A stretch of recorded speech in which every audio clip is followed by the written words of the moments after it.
Vous êtes à la recherche de la meilleure tablette graphique avec écran ou vous a déniché un bon petit top 5 des meilleurs basé sur leur rapport qualité-prix. Vous êtes prêts? Alors on y va!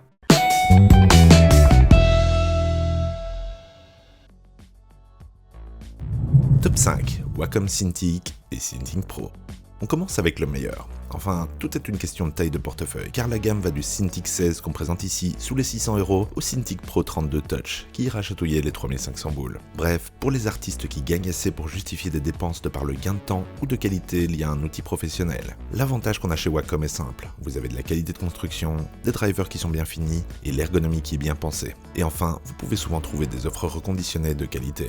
Le contre-pied à cet argument est lui aussi tout aussi simple. Wacom s'est longtemps reposé sur ses lauriers, et là où ils avaient jusqu'à il n'y a pas si longtemps un quasi-monopole, les sociétés chinoises dont on parlera juste après sont venues s'introduire sur le marché avec des résultats de plus en plus convaincants. Mais l'économie de masse que peut permettre ces alternatives vont souvent de pair avec une durabilité moindre, un SAV moins performant et un circuit de distribution moins efficace. Ce qui fait de Wacom un excellent choix pour ceux qui ne veulent pas tomber en panne pendant un contrat important. Au final, vous aurez ici tout ce que vous pourriez avoir besoin, y compris la tranquillité d'esprit pour peu que vous ayez les fonds nécessaires.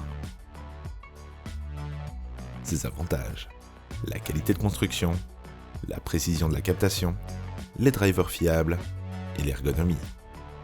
Les inconvénients par contre, le prix et les accessoires plutôt chers. Top 4, XP-Pen Pro 16. On en parlait juste avant de ces fameuses sociétés chinoises qui s'établissent de facto comme alternative aux géants du soleil levant. Elles le font de mieux en mieux. Une de ces sociétés qui a su s'élever au-dessus du lot en itérant petit à petit sur la qualité de leurs produits est XP-Pen. En effet, là où seulement quelques années auparavant on pouvait encore chipoter sur les technologies utilisées, il faut admettre que le rapport qualité-prix de leur matériel a réellement fait un bond en avant ces dernières années, pour devenir une solution de choix pour les étudiants qui souhaiteraient acquérir une tablette semi-professionnelle pour commencer à apprendre le métier. Ils ont réussi à proposer du matériel de plus en plus intéressant dans l'entrée et le milieu de gamme. Toujours rien de convaincant en termes de premium par contre, où Wacom règne toujours en maître. Sur cette nouvelle version, XP-Pen a su régler la plupart des petits soucis qu'on pouvait leur reprocher, avec des angles de vue bien élargis, un gamut large pour le support du Adobe RGB. Leur connectique par contre reste toujours un peu étrange, avec un USB-C en coude dont on espère une meilleure stabilité, mais c'est toujours une amélioration sur les versions précédentes. Ses avantages: le prix, les angles améliorés, le gamut large. Et les inconvénients par contre, le 1080p maximum et les drivers pas encore au point. Top 3, iPad Pro 2021. Le entre guillemets petit d'iPad Pro a fait du chemin depuis l'introduction du premier stylet qui l'a rendu suffisamment intéressant pour les dessinateurs. Les apps ont d'ailleurs évolué pour proposer une alternative viable au PC, même si on manque encore de tout petits détails, comme la customisation des raccourcis clavier, un meilleur curseur de souris pour le vectoriel, un système de fichiers plus facilement accessible et la quantité de RAM qui peut être limitée pour les images de grande taille.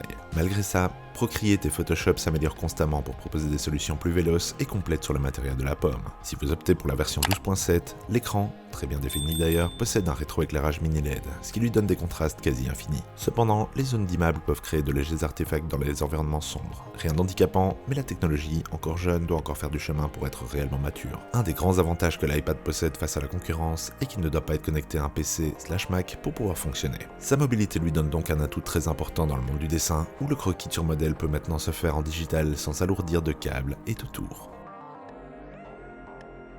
Ses avantages: puissant, pas besoin de PC/Mac, 2048 x 2732 120 Hz HDR et un stylet qualitatif.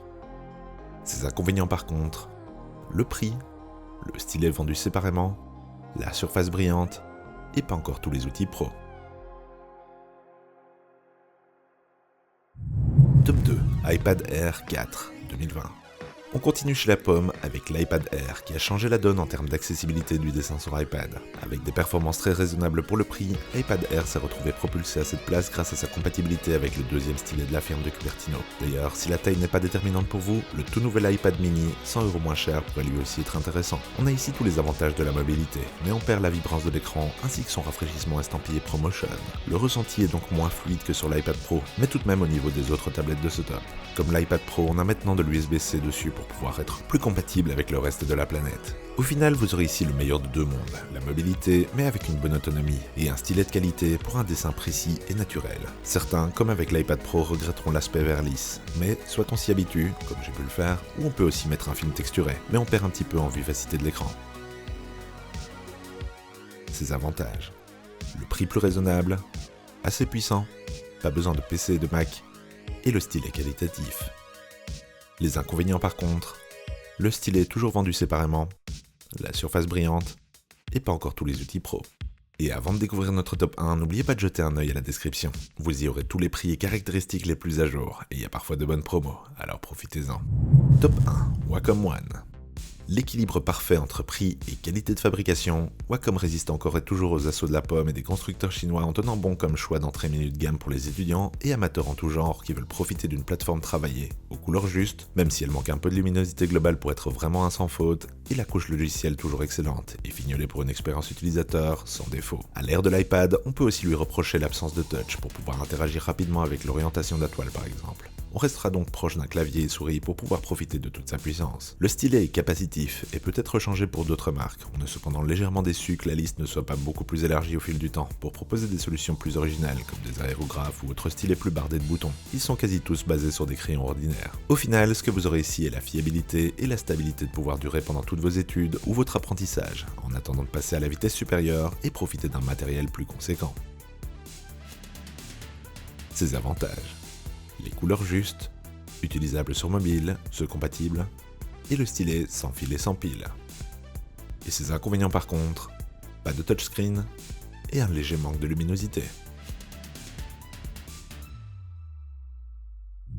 Et voilà qui termine notre top des meilleures tablettes graphiques du moment.